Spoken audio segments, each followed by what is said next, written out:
You are welcome again to the Way Edu Consult class session on comprehension passages. We've considered types of passages. We've even gone through different approaches, right? Some quintessential rules in order to engage in answering questions in comprehension passages or relating to comprehension passages. In this class, we want to focus on the different styles of questions, different question approaches, and when you know how the questions are asked, and then you know how to engage those ones, and then you apply them to the passage given to you, and then you smile at the end of the exam, and ultimately when the result is being released. Follow me as we go through them. Let me start from one of the most demanding type of questions, and that is deductional question. The roots of that word is deduce. You deduce the answer. And what does it mean? It's also called inferential question. It's an indirect question, and the answer is not in the passage. Are we together? What they're asking for, the word, the right answer is not in the passage, but the hint is what is given in the passage. There are some events happening in the passage that guide you, that direct you to the answer demanded in that passage. Are we together? If you remember in the last class, I mentioned that some answers could be inferred. Some questions demand you to infer, right? That is the type of question I'm focusing on now. And if you remember, I gave you instances of someone who betrayed his friend, killed his friend, and then married his friend's wife. Now, but the author did not say anything about, did not conclude on who the man is. Now, in the passage, they now say, from the passage, it can be inferred that. From the passage, it can be deduced that. From the passage, it could be said that. From the passage, we could say that. All these ones, it means from what has happened, what is your conclusion? That will be in tandem, or that will tally with the mindset of the writer. And that is what the examiners expect you to know at this point. So, in that, from the incident that happened earlier, you could say the man is what? The man is wicked. The man is wicked. By their fruit, you shall what? Know them. That is what you are applying to deductional questions. By the event, you will know how to conclude. By what happens, you will know how to conclude, right? If they say a student is preparing for an examination and the student maybe reads at least 10 hours per day, the student bought many or several textbooks, the student, like you are doing now, you are listening to the class I'm teaching you right now. That is extra effort, right? You are still listening to several educational content. You are solving many past questions, right? And then you are practicing more questions towards your exam. Now, from what I have said, from all this being said and done, it could be deduced, it could be inferred that you, listening to me, you are what?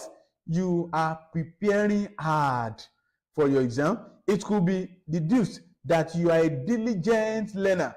It could be deduced that you are passionate. You are desperate to succeed, right? That is what we are saying. The author or statement from the passage did not actually categorically conclude on who you are, right? But from what you've done, we could say that you are what?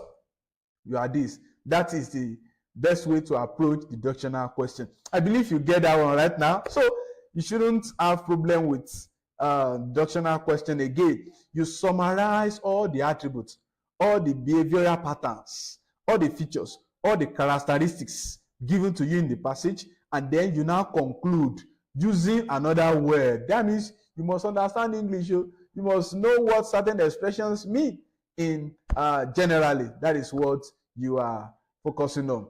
The next one is questions on syntactic rules. Syntactic rules. That is number 2 here. And that is focusing on your knowledge of grammatical rules, grammatical patterns, grammatical structures, grammatical functions of certain expressions within and outside the passages. And candidates here are tested on grammatical names. I believe you have seen that before severally. What is the grammatical name of the underlined expression? Or what are the grammatical names of the underlined expression? That is one.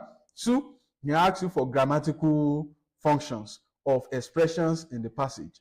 Right? Now, if you want to know this, this is not the time to start picking them one after the other. Actually, the questions are usually on phrases and clauses. If it's on clauses, it's usually on subordinate clauses. And if it's on phrases, it could be noun phrase or nominal group in modern English, modern grammar, verb phrase or verbal group, adverbial, adjectival, prepositional phrases or prepositional groups. Are we following? Now, in order to understand that, I will refer you to the class session on phrases or groups and clauses. Phrases, there are several class sessions taught on that, and then groups or groups, and then clauses in English. So by the time you listen to all those class sessions, then you should be able to, in fact, majestically address questions on syntactic rules, asking you to pick grammatical names and functions. Are we following? And if you are answering questions maybe on ICANN, examination on communication skills, you can even ask you of grammatical names of part of speech of words. So that means you still need to listen to part of speech. And before we leave this unit, take note that you should be careful on the context of certain words, because certain words or phrase or clause may have similar characteristics with another type, but where it is functioning will determine the name you are going to give to it, not just cramming the structures, but taking note of the functions of each of them. Please listen to that question, that section very well in part of speech, phrases or groups, and clauses in English. Right? You must know the context where they occur. That is how to take note of that. So English language is just like a system too.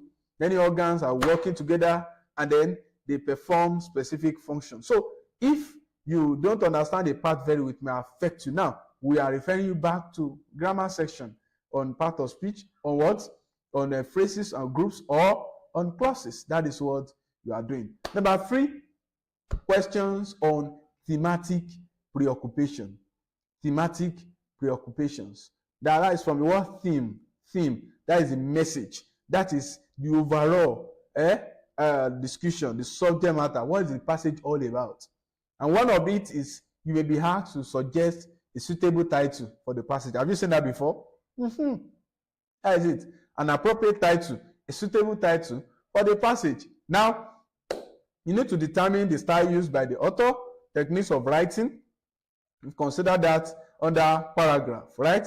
Paragraph development. Listen to that one very well too. Then you need to determine the subject matter. The subject matter.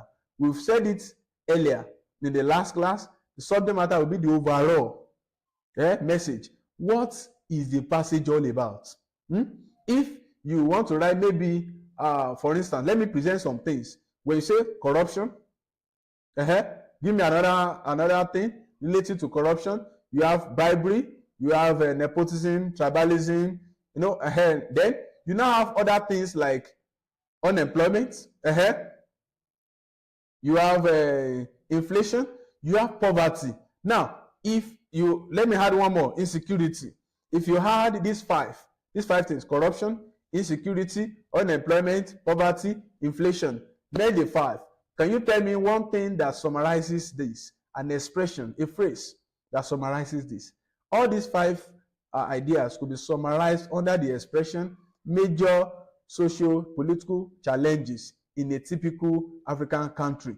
Typical, I'm just giving that as an example. Now, major socio-political challenges in a country, right? So that would be the subject matter. And for a full passage, you could get hint on this from the first paragraph. It will unlock hint on the title of the passage. So it will not be a summary of the whole passage. I believe you get that. Now, connotative questions. These are figurative questions.